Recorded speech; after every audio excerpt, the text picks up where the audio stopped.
සුබ දවසක් හැමෝටම. අද අපි කතා කරන්නේ මෙසොපොතේමියානු ශිෂ්ටාචාරය පිළිබඳව. මෙසොපොතේමියාව යනු ලෝකයේ පැරණිතම ශිෂ්ටාචාර වලින් එකක් වන අතර එය නූතන මැද පෙරදිග කලාපයේ ප්‍රධාන වශයෙන් ඉරාකය, ටයිග්‍රීස් සහ යුප්‍රටිස් ගංගා අතර පිහිටා ඇත.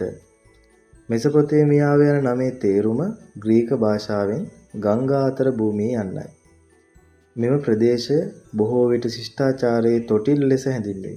මන්ද එය පළමු ගංගා නගර, ලේඛන පද්ධතිය සහ ආණ්ඩු කිහිපයක් වර්ධනය වූ ස්ථානයේ බැවිනි.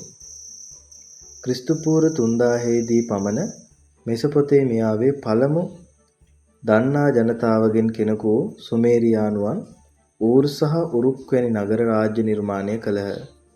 ඔවුන් වාර්තා තබා ගැනීම සහ නීති ලිවීමට භාවිත කළ පැරණිතම ලේඛන ක්‍රමය වන කියුනිෆෝම් නිර්මාණය කළහ.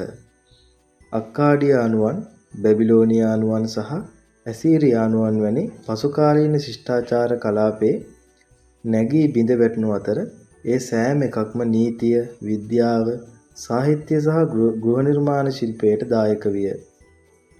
වඩාත් ප්‍රසිද්ධ මෙසොපොතේමියානු නායකයෙකු වූයේ පැරණිතම වාර්තාගත නීති පද්ධති වලින් එකක් වන ඔහුගේ නීති සංග්‍රහය සඳහා ප්‍රසිද්ධ බැබිලෝනියානු රජෙකු හම්මුරාබිය. මෙසොපොතේමියානුවන් ගොවිතැනෙහිද දක්ෂ වූ අතර භෝග වගා කිරීම සඳහා ගංගා වලින් වාරි මාර්ග භාවිත කළහ.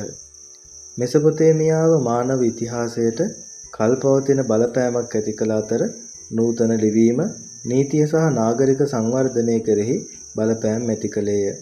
ශිෂ්ටාචාරයේ අවසානයේ පරිහානියට පත්වුවද නූතන සමාජවල මූලයන් තේරුම් ගැනීමේදී එහි උරුමයන් තවමත් අත්‍යවශ්‍ය වේ.